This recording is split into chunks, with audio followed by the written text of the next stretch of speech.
வணக்கம். முப்படையிலிருந்து உதயகுமார். யூஸ்வலாக நம்ம ஒர்க் அவுட் பண்ணுறோம். நம்ம அது ஒர்க் அவுட் பண்ணுற விஷயத்தில் ப்ராப்பராக டயட் ஃபாலோ பண்ணுறோமா அப்படின்னு பார்த்தீங்கன்னா, இல்லை ஸ்ட்ரெச்சஸ் ப்ராப்பராக பண்ணுறோம் பார்த்தீங்கன்னா, அது வந்து ஒரு கொஸ்டின் மார்க்காக இருக்குது.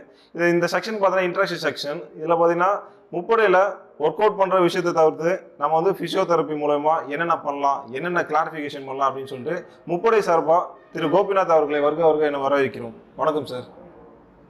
இப்போ யூஸ்வலாக பார்த்தீங்கன்னா இந்த ஷார்ட் டைம் பீரியட் இருக்குது சார். ஃபிசிக்கல் பொறுத்தவரைக்கும் ஷார்ட் டைம் பீரியட் இருக்குது. இந்த ஷார்ட் டைம் பீரியடில் பார்த்தீங்கன்னா பசங்க வந்து ஆர்வக்குள்ளார நிறைய ஒர்க் அவுட் பண்ணுறாங்க. பட் வந்து ப்ராப்பரான டயட் எடுக்கிறாங்களா அப்படின்னு பார்த்தீங்கன்னா ஒரு கொஸ்டின் மார்க்காக இருக்குது. இந்த ப்ராப்பரான டயட்டை நம்ம ஒரு கோச்சஸ் மூலியமாக சொல்றதை விட ஆஸ் அ ஃபிசியோ டாக்டர் நீங்கள் வந்து பசங்களுக்கு வந்து சொசைட்டிக்கு வந்து என்ன சொல்ல விரும்புறீங்க சார்? புரியுது சார் நீங்கள் சொல்கிறது. ஹார்ட் ஒர்க்கிங்கிறது ஓகே, அதில் கொஞ்சம் ஸ்மார்ட் ஒர்க்கும் இருக்கணும். ஓகேங்களா? ப்ராப்பர் ரெஸ்ட்டுன்றது வந்து எல்லா மசிலுக்குமே ஒரு டைமில் ஒரு கட்டத்தில் கொடுக்க வேண்டியது. நீங்கள் ப்ராப்பர் ரெஸ்ட் இல்லாமல் வெறும் ஹார்ட் ஒர்க் மட்டும் பண்ணுறேன்னா அப்புறம் வந்து வலி வரும், சின் போன் பெயின் வரும், கால்சியம் டெஃபிஷியன்சினால பேக் பெயின் வரும். என்ன தான் ப்ராப்ளம் இருந்தாலும் அவங்க கரெக்டாக செய்கிறாங்களா அப்படின்றது கிடையாது. ஒரு பொசிஷனிங் இருக்கிறாங்களா கிடையாது. அவங்கள வரவங்க எல்லாமே ஒரு ப்ராப்பர் அத்லெட்ஸ் கிடையாது, ப்ராப்பர் ப்ராக்டிஸ் கிடையாது.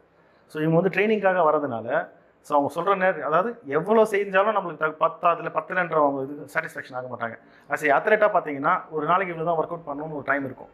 ஒரு பாடி பில்டர் பார்த்தீங்கன்னா ஒரு நாளைக்கு 2 hours தான் ஒர்க் அவுட் பண்ணணும், 3 hours தான் ஒர்க் அவுட் பண்ணணும் ஒரு இது இருக்கும், ஒரு வரமுறை இருக்கும். ஆனால் இவங்களுக்கு வந்து திடீர்னு வந்து செய்கிறதுனால நாம் என்ன செய்யணுன்றது தெரியாமல் செய்கிறாங்க. ஸோ அவங்களுக்கு வந்து வழி வகுத்து கொடுக்க வேண்டியது தான் ஒரு ஃபிசியோட கடமை. இந்த டைமுக்கு இவ்வளோ செய்யணும், இந்த டைமுக்கு இவ்வளோ செய்யணும், இவ்வளோ தான் பண்ண முடியும். ஒரு ஒரு ஒரு ஒரு பாடி வந்து இந்த இந்த அளவுக்கு தான் ஒரு பெயின் லிமிட் தாங்கும், இதுக்கு மேலே தாங்காது அப்படின்றத நம்ம ஃபுல்லாக எக்ஸ்பிளைன் பண்ணணும். ஸோ ஃபர்ஸ்ட் ஆஃப் ஆல் அவங்க வந்து ஜாயின் பண்ணும்போது, உங்கள் அகாடமியில் ஜாயின் பண்ணும்போது just you go for with counselling.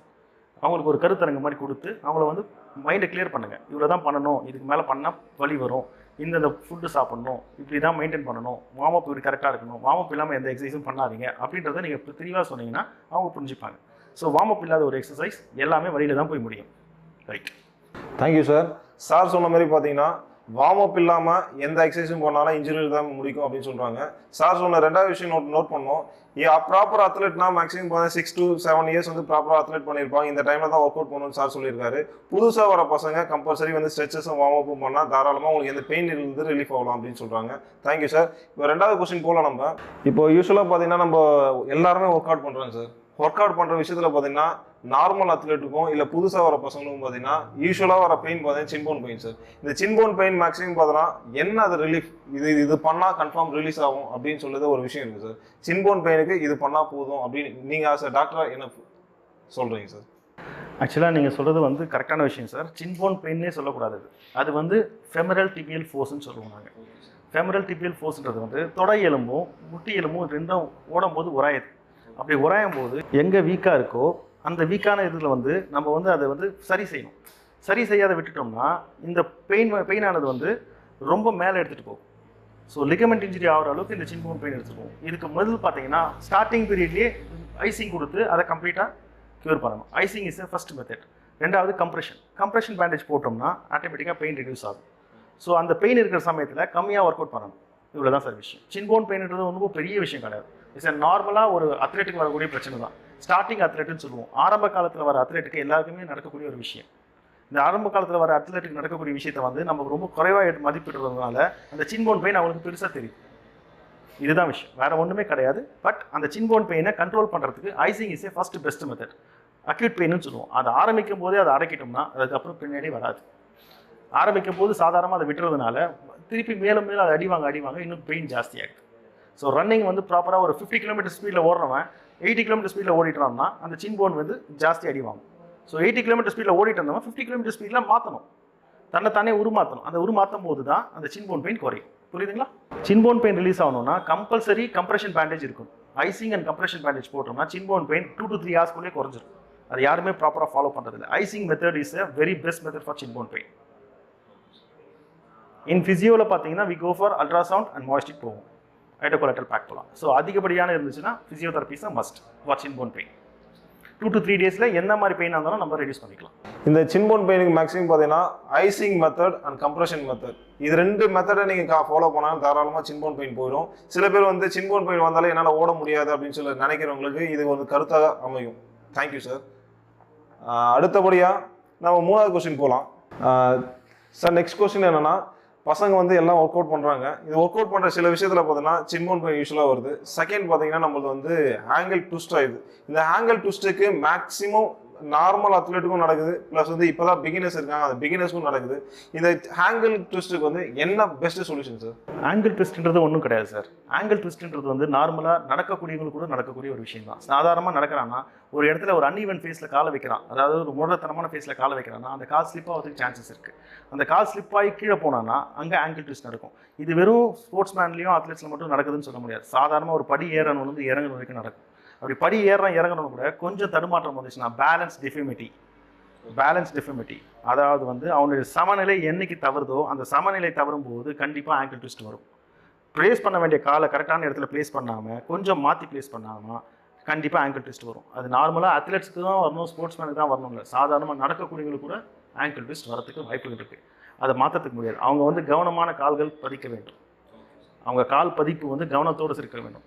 ஓடுற மான் எப்படி ஒன்றா ஓடுனா அந்த மான் காலை வச்சு தான் ஓடுது. எவ்வளோ வேகமாக ஓடினாலும் அது காலோட ஸ்பீட் குறையலன்னா அது ஏதோ ஒரு இடத்துல அன்ஈவன் ஃபேஸ்னு ஒன்று வரும், ஒரு பள்ளமோ மேடோ வரும். அந்த இடத்துல காலு அந்த ஸ்பீடில் போச்சுன்னா தடுமாற்றம் ஏற்பட்டு அந்த மாடு கீழே விழுறதுக்கு செய்ய சான்சஸ் இருக்குது. அதனால இது நார்மலாக வந்து மனுஷங்களுக்கு மட்டும் நடக்கிறது இல்லை, எல்லா விலங்குகளுக்கும் நடக்கிறது தான். ஸோ அன்ஈவன் சர்ஃபேஸ் அண்ட் வந்து பேலன்ஸ் தவறு. ப்ராப்பர் பேலன்ஸ் இல்லைன்னா கண்டிப்பாக ஆங்கிள் ட்விஸ்ட் நடக்கும். அன்ஈவன் ஃபேஸில் ஆங்கிள் ட்விஸ்ட் நடக்கும். இது வந்து தவிர்க்க முடியாத ஒரு சூழ்நிலை. இது வந்து நம்ம வந்து இதுதான் பண்ணி தவிர்க்கணும் அப்படின்றது கிடையாது. கரெக்டான பேலன்ஸோட ஓடணும். ஸோ பார்வை, நேர்கொண்ட பார்வைன்னு சொல்கிறது வந்து இதுக்கு தான் சொல்லியிருக்கு. திருவள்ளுவர் சொல்லியிருக்கார், நேர்கொண்ட பார்வையும் நெஞ்சு நிமிர்ந்து நடன்னு சொல்லுவார். அந்த மாதிரி இது வந்து அந்த கால் வைக்கிற இடம் கரெக்டாக தன் பார்வைக்கு அந்த நம்ம எந்த இடத்துல காலை வைக்கிறோன்றது அவன் மைண்டில் செட்டப் ஆகும். அந்த பேலன்ஸ் மிஸ் ஆகும்போது தான் அந்த ஆங்கிள் ட்விஸ்ட் வரும். இப்போ ஆங்கிள் ட்விஸ்ட் ஆச்சுன்னா ஆங்கிள் ஸ்ப்ரெயின், அக்யூட் ஸ்ப்ரெயினில் வந்து என்ன பண்ணணும்னா elevation with compression and icing தான். எந்த ஒரு 48 மணி நேரத்துக்குள்ளே வர ஒரு அக்யூட் பெயினுக்கு icing is a best medicine. Doctor போய் பார்க்கணுன்னு அவசியம் இல்லை, இது பண்ணி போய் பண்ண முடியாது. எடுத்த உடனே அந்த இடத்துல ஆங்கிள் ட்விஸ்ட் ஆகிடுச்சா ஒரு ஐஸ் கியூப் வச்சு நம்ம அதை அப்ளை பண்ணோம்னாவே ஆட்டோமேட்டிக்காக அந்த வீக்கம் குறையும், டைலிட்டேஷன் குறைக்கும். வேசோ டைலிட்டேஷனை ஐஸ் வச்சா கன்ஸ்ட்ரிக்ட் ஆகும். கன்ஸ்ட்ரிக்ட் ஆகிடுச்சுன்னா அந்த இடத்துல வீக்கம் வராது. ஸோ காலோட அந்த ரேஞ்ச் ஆஃப் மோஷன் மெயின்டைன் ஆகும். நம்ம அப்படியே விட்டுட்டு தைலம் போட்டு தைக்கிறோம், ட்ரெடிஷ்னல் மெத்தடில் போய் காலை வந்து நம்ம மசாஜ் உருவுறோம், அந்த மாதிரி போச்சுன்னா இட் வில் டேக் வெரி வர்சன், அதாவது ரொம்ப விபரீதமாகிடும். அதனால் அந்த மாதிரி செய்யாமல் வெறும் ஐசிங் மட்டும் வச்சு நீங்கள் அதை பராமரிக்கலாம். இந்த ஆங்கிள் ட்விஸ்ட்டுக்கு சார் சொன்ன மாதிரி ரெண்டே விஷயம் தான். மேக்ஸிமம் நீங்கள் ஃபோக்கஸ் பண்ணுற விஷயம் பார்த்தோன்னா கம்ப்ரெஷன் அண்ட் ஐஸ். இந்த ரெண்டு விஷயத்த நீங்கள் ஃபோக்கஸ் பண்ணால் ஈஸியாக நம்ம ஆங்கிள் ட்விஸ்டான விஷயத்துலேருந்து ஈஸியாக நம்ம வந்து சேவ் பண்ணலாம். Thank you sir. சார் இது last and final question sir. இந்த லாஸ்ட் அண்ட் ஃபைனல் கொஸ்டின் பார்த்தா பெண்களுக்கான ஒரு கொஸ்டின். இது பார்த்தீங்கன்னா married girl after the delivery இவங்க வந்து நார்மல் பர்சனுமே ஒர்க் அவுட் பண்ண முடியுமா, இல்லை இவங்களுக்கு என்னென்ன ப்ராப்ளத்தை வந்து ஃபேஸ் பண்ணுவாங்க சொல்லுங்கள் சார். சார் நீங்கள் கேட்குறது உண்மையான ஒரு விஷயம் தான். பெண்கள் வந்து நீங்கள் வந்து சாதாரணமாக நினைக்கிறீங்க, ஆண்களை விட சிறந்தவங்க பெண்கள் தான். என்ன தான் ஒரு பலவீனமாக இருந்தாலும் பலசாலியாக இருந்தாலும் ஒரு பெண் வந்து அது ஆளுமை திறன் ஜாஸ்தி, பெண்கிட்ட ஒரு ஆளுமை திறன் ஜாஸ்தி. அப்படி இருக்கும்போது நார்மல் டெலிவரின்றதும் சரி சிசேரியனாக இருந்தாலும் சரி, அந்த சிசேரியனில் போஸ்ட் ஆப்ரேட்டிவ் காம்ப்ளிகேஷன் நாங்கள் சொல்லுவோம். வேறு ஒன்றும் கிடையாது. போஸ்ட் ஆப்ரேட்டிவ் காம்ப்ளிகேஷன் போது நார்மலாக சுகப்பிரசவம் இல்லாமல் அந்த சிசேரியன் பண்ணி அந்த குழந்தைய வெளியே எடுக்கிறது. அதனால் என்ன ஆகுனா முன் வயிறு மட்டும் கொஞ்சம் வெளியே தள்ளும்.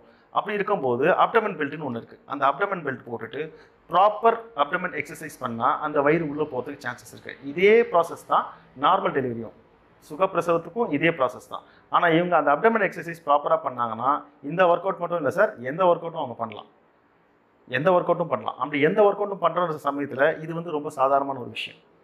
ஒரு 3 மாதம் ஒர்க் அவுட் பண்ணி என்னால் ஜெயிக்க முடியுன்ற வரவங்க பெண்கள் கண்டிப்பாக இதை செய்யலாம்.